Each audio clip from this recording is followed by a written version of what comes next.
Il-ħadd tas-27 ġimgħa matul is-sena, sena B. Qari mill-Evanġelju ta' San Mark, kapitlu 10, versi minn 2 sa 16.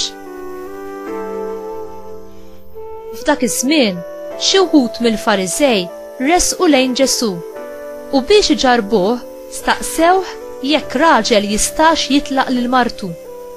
Weġibhom u qal: "X'ordnalkom Mosè?" Qalulu: "Mosè tal permess li wieħed jagħmel il-kitba tad-divorzju u jibgħatha."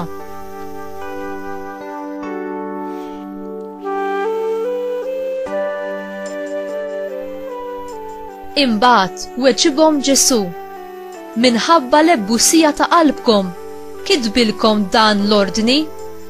Iżda sa mill-bidu tal-ħolqien Alla għamilhom raġel u mara. Għalhekk mela raġel iħalli l-missieru u l-ommu u jingħaqad ma' martu u t-tnejn isiru ġisem wieħed. Għalhekk mhumiex iżjed tnejn imma ġisem wieħed.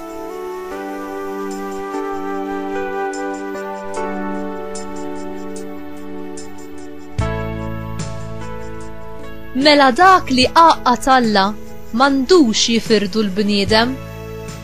X'indaħlu d-dar, id-dixxipli resqu staqsewh fuq dan. U qalilhom: "Min jitlaq lil martu u jiżżewweġ oħra ikun ħati ta' adulterju kontra l-ewwel waħda. U jekk mara titlaq lil żewġa u tiżżewweġ ieħor tkun ħatija ta' adulterju." Ġibulu quddiemu xi tfal ċkejknin biex iberikhom. Iżda d-dixxipli tiegħu qabdu jgħajtu magħhom.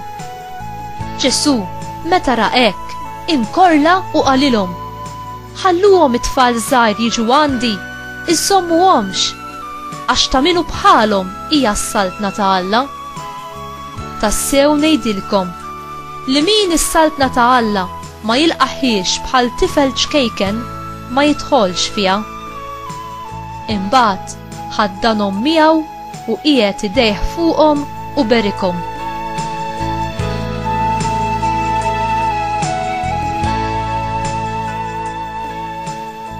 Il-kelma tal-mulej tifħir lilek Kristu.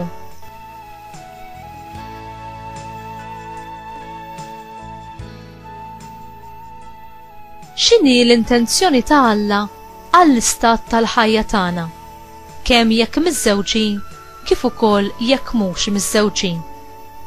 Ġesu jitratta t-tema tad-divorzju billi jieħu l-semmija tiegħu lura għall bidu tal-ħolqien u għall pjan ta' Alla għalina l-bnedmin.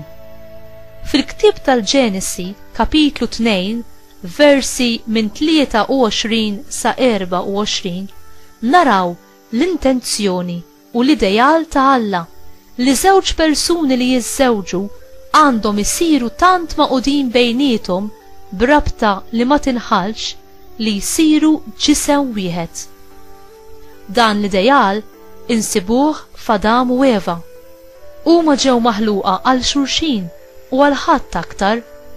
Huma il-mudell u s-simbolu għal daw kollha li kellhom jiġu warahom. Ġesu jispjega li Mosè ippermetta d-divorzju b'turija lil poplu li tilef dak li kien minn dejjem l-idejal.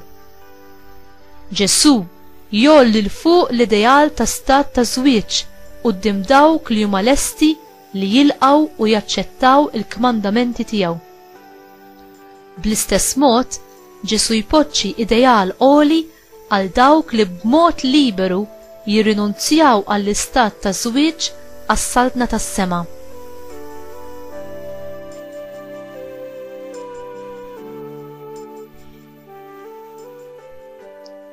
Kemm dawk li jiżżewġu kif ukoll dawk li ma jiżżewġux u jgħixu għas-servizz aktar mill-qrib tas-saltna ta' Alla, mod speċjali fil-ħajja konsagrata bħala qassisin, patrijiet, sorjiet jew lajċi konsagrati, għandhom sejħa individwali minn Alla. u kollha huma għall-glorja ta' Alla.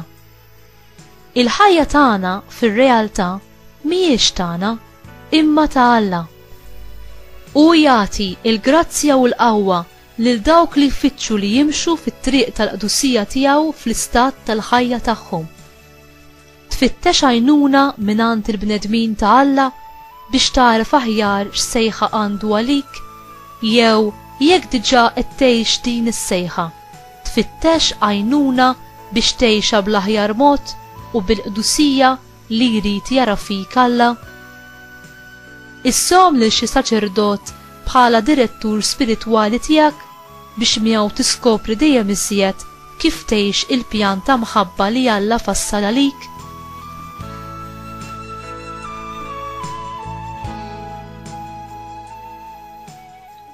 Mulej Ġesu, is-sejħa tiegħek biex inkunu qaddisin tiġbor fiha kull stat ta' ħajja.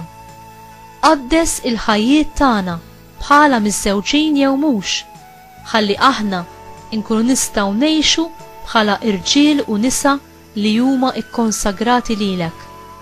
Għamel li aħna mhux biss ngħixu u nagħtu xhieda tajba fit-twettiq tal-istat tal-ħajja li ngħixu, imma wkoll li nippromuovu iż-żwieġ jew il-ħajja ikkonsagrata bħala dik li wieħed jibqa' fiha b'fedeltà sal-aħħar ta' ħajtu, hekk kif urejtna int li għandu jkun bit-tagħlim u l-eżempju ta' ħajtek. Amen.